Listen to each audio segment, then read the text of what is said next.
Everyone, welcome back to my another video. তো আজকে তোমাদের সাথে আরেকটা ব্লগ নিয়ে চলে আসলাম। আমরা চলে আসি বান্দরবনে, আর স্টার্টিং এ হচ্ছে ওয়েলকাম ড্রিঙ্কস দিয়ে শুরু। আমরা হচ্ছে গ্রিন পিক রিসোর্টটাতে উঠছি, যেটা হচ্ছে পুরোটাই প্রাকৃতিক অ্যান্ড হচ্ছে পাহাড়ের উপরে করা। তো লাঞ্চের খাবার বা স্ন্যাক্স আর ডিনার এগুলো হচ্ছে আগে থেকেই বলে যেতে হয়, লাইক 2-3 ঘন্টা আগে থেকে হচ্ছে বুক করে যাইতে হয়। তো আমরা হচ্ছে লাঞ্চটা বুক করে দিয়ে এখন এখানে ঘুরে ঘুরে করতেছি। রুম এখনো খালি হয়নি কারণ আমরা অনেক আর্লি চলে আসছি।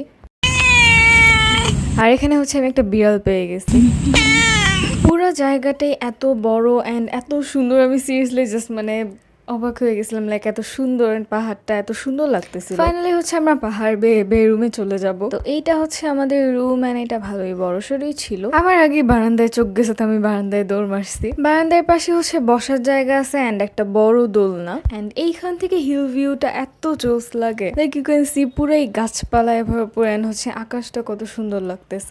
যেখানেই চোখ যাবে সেখানেই হচ্ছে পাহাড় আর পাহাড়। ভেতরের ওয়াশরুমটাও হচ্ছে ভালোই বড় ছিল অ্যান্ড এটা হচ্ছে শাওয়ারের সাইড। ওয়াশরুমের মিররটাও অনেক বড়, এখানেও হচ্ছে ছবি টবি তোলা যাবে।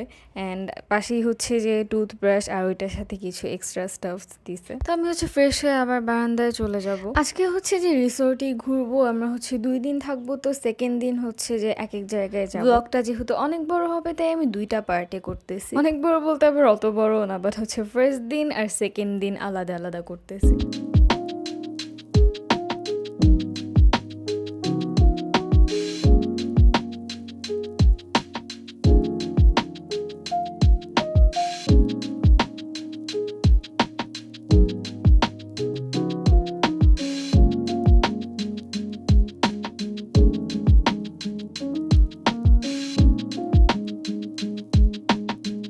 তো এখন হচ্ছে আমরা লাঞ্চ করতে চলে আসি, যেটা হচ্ছে আগেই অর্ডার দিয়েছিলাম। আর এখানে হচ্ছে যে রাস্তাটা একদম উঁচু টাইপের, তো হাঁটতে হাঁটতে পুরো টায়ার্ড লাগে, তো আমি পিছনে নাটক করে হাঁটতেছিলাম। এরপর হচ্ছে আবার রুমে গিয়ে ফ্রেশ হয়ে দেন রেডি হচ্ছি। এরপর আমরা আবার বের হবো ছবি তুলতে। এখানে ছবি তোলার জায়গা সিরিয়াসলি অভাব নাই, এত সুন্দর, লাইক যেখানেই দাঁড়াবো সেখানেই সুন্দর আসবে।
And now it's swimming time. আমার সবসময় হচ্ছে যে মজা লাগে যখন রিসোর্টগুলোতে সুইমিং থাকে, লাইক কোনো রিসোর্টে সুইমিং না থাকলে আমার একদমই বিরক্ত লাগে। আমরা হচ্ছে 1 ঘন্টার মতো ছিলাম, অ্যান্ড সুইমিং এর হাইটটা হচ্ছে অত বেশি না, 5 ফুট 3 পর্যন্ত। যেহেতু পাপা বাদে আমরা একটাও সাঁতার পারি না, তো আমাদের সব কয়টাই রিং লাগছে। আমার বোনকে তো হচ্ছে সুইমিং এ টেনে নামাইতে কি অবস্থা, লাইক লাস্ট টাইমও হচ্ছে যে এর আগের বার যখন গেছিলাম তখনও যে অবস্থা হয়েছিল, এবারও এরকমই। ওকে সুইমিং এ নামাইতে গেলে অনেক হাস্যকর কাহিনী হয়।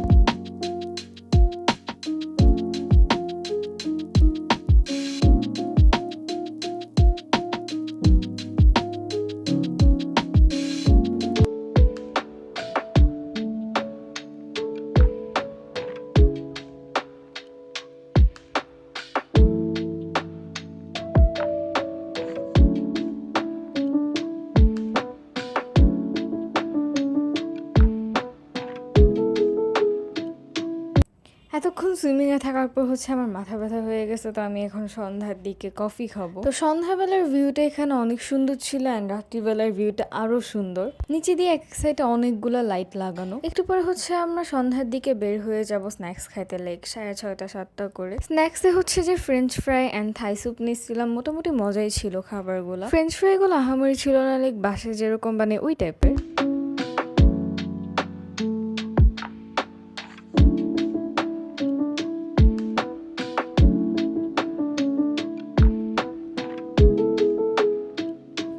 হচ্ছে রাত্রিবেলা আরেকটা ড্রেস পরে বের হয়ে যাব ফটোশুট করতে। রাতে হচ্ছে এখান দিয়ে হাঁটতে অনেক মজাই লাগে। আমার একটা জিনিস ভালো লাগছে হচ্ছে যে মানে এতগুলো গাছপালার মধ্যেও না মশা একদমই নাই, লাইক খুবই কম। আমার থেকে মনে হয় কি এখানে নাইট ভিউটা সবচেয়ে সুন্দর।